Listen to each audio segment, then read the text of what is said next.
지금부터 제가 하는 말 잘 들으세요. 이거 그냥 게임이 아닙니다.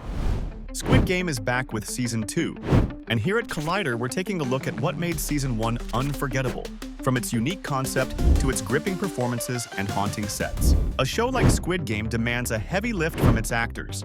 With life and death stakes driving the story, the script forces its characters toward the brink of psychic annihilation, requiring the cast to deeply immerse themselves in these intense, high-stakes roles. Lee Jung-jae plays the show's protagonist, Seong Gi-hun, a childish no-account with a trail of debt following him. When Gi-hun agrees to enlist in the mysterious Squid Games, he meets the challenge with his signature boyish enthusiasm. That is, until he as well as the other players realize just what they're in for. Gi-hun then undergoes a radical psychological shift. Gone is his buoyant, childlike nature, as captured by his picture taken before the games begin. Later, a pained but ultimately moral man emerges, his downcast face marking his transformation. In an interview with Vanity Fair, Lee describes the intense psychological immersion he undertook in order to fully embody the evolution of Gi-hun. He says, "Because many characters had died, I vividly remembered all the pain I portrayed as my character, Seong Gi-hun. I felt a gigantic wave of trauma once again. I personally lived with those horrific emotions during the entire production." But despite the harrowing nature of the role, Lee rolled up sleeves once more while filming Seasons 2 and 3, both of which were being filmed simultaneously. After a full day of filming, Lee would go home to only continue poring over his scripts. "That's all I did for 1 year," he says. "I wanted to do my character justice." The role would eventually earn Lee an Emmy in 2022 and would also name him the first Asian and Korean to win for Outstanding Male Lead.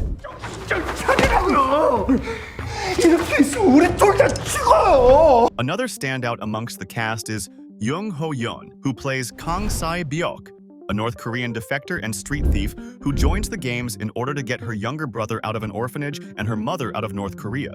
Sae-byok has one of the most touching storylines in Season 1, and that is in no small part due to Ho-yeon's formidable acting chops. One scene in particular won audiences over to Sae-byok, the famous marble game. Sae-byok plays a sentimental game of marbles with another player her age, Ji-young. The two girls talk about their lives, ultimately leading to Ji-young sacrificing herself so that Sae-byok has a shot of rescuing her family. It's an emotional knockout of a scene, thanks to the effortless chemistry between the actors. But that was no accident. To prepare, Ho-yeon spent a lot of time with her castmate, Lee Yu-mi. The actor tells backstage, "We spent a lot of time sharing our stories not just as our characters, but as me, as her. We became good friends. I think it's important to have a belief in your scene partner so you can be free while you're acting." The trust the two actors built with each other emanates through the screen, making the marble scene among the most unforgettable in Season 1. 고마워. 나랑 같이 해줘서. It would be remiss not to highlight one of the show's most sinister and immersive aspects, the sets.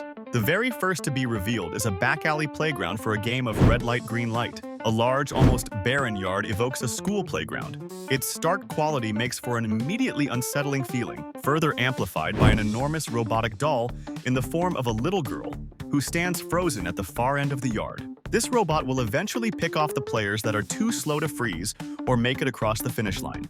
Artistic director Chae Kyung-sun, in an interview with Netflix, shares that the robot was inspired by textbooks from the 70s and 80s. The set is surrounded by blue screens that project a cornfield around the actors, to further create a feeling of nothingness outside the four walls of the yard. As for the choice of red light, green light to be the opening game, it's all very intentional.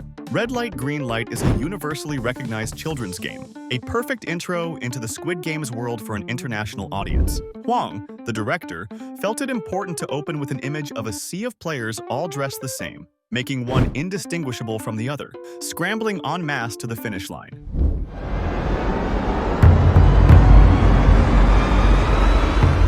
In the second game, the players find themselves on a playground with oversized set pieces in order to make the adult actors feel dwarfed and literally overwhelmed by their surroundings as they furiously attempt to pull shapes out of honeycomb cookies without breaking them.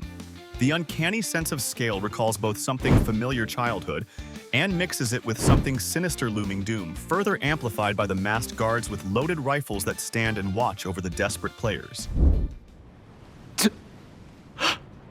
한 번만 제발. The The third game, Tug of War, continues with a warped sense of scale as a platform suspends over a deep plummet. I tried to simulate the atmosphere of real playgrounds, Huang says. The director felt it important for the actors to feel as if they were really playing the game in order for them to adequately convey the life or death stakes. But while it may look like those skinny platforms are hovering over a dizzying abyss, the actors were actually on platforms that floated just above the floor. Safety first, as they say.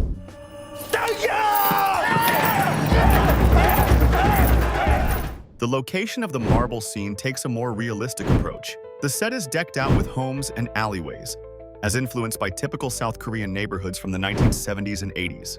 The orange glow of a sunset bathes the set, reminding the characters that their time, like the sun, is set to expire soon. It might come as a surprise to learn that this was one of the most challenging visual feats for Chae and the rest of the team to pull off. Our main concern was how to display the sunset. We thought it should also be a set on the border of fake and real, she tells Netflix. But the team pulled it off to an emotionally devastating effect.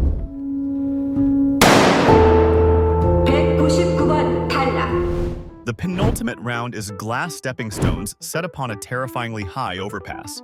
Players must use their judgment to decide which stone is glass that could shatter and send the player to their end, or sturdy plexiglass that would guide them to safety. This set veers slightly away from childhood and instead embraces the aesthetic of an old-school theater. There are velvet curtains and string lights, signaling something of a circus-like atmosphere. As for the terror that you see in the actors' faces as their characters consider which platforms are safe to jump on and which would send them falling, yeah, that wasn't an act. The bridge was suspended nearly 5 feet off the ground, which meant a real, though ultimately safe, fall for the actors. I think we could express the unnoticed rigidity and fear of the body, Huang says while commenting on the anxiety on set. It felt like really jumping off a high bridge. The game was real, and they felt real fear. 그럼 그냥 가. One of the most distinguishing aspects of Squid Games is its unique concept. The idea of a survival game in which participants duke it out for a grand prize, or even for their own survival, is nothing new. From the Hunger Games to Alone, you'd think we would have seen it all. But Squid Games does something different.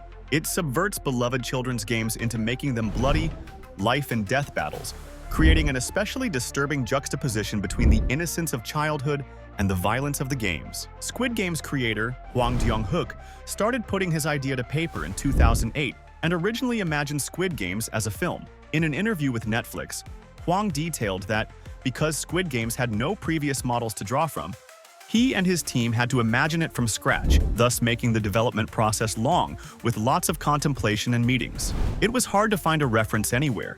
The music, the art in general, even the costumes. We had to create something the world had never seen before. One wrong step, and it could have become a nonsensical piece that would fall off a cliff. It's fair to say that Hwang and his team avoided the cliff quite well and instead created an immersive hellscape with plenty of actual cliffhangers that kept the entire world glued to the screen. 보통은 이렇게 한 발을 넣고 판창을 돌리는 쏩니다. We have full faith that Squid Games Season 2 will continue to deliver on that real terror that Hwang describes, and we can't wait to see what the cast crew have in store, though we probably should prepare our box of Kleenex and Ativan prescription beforehand.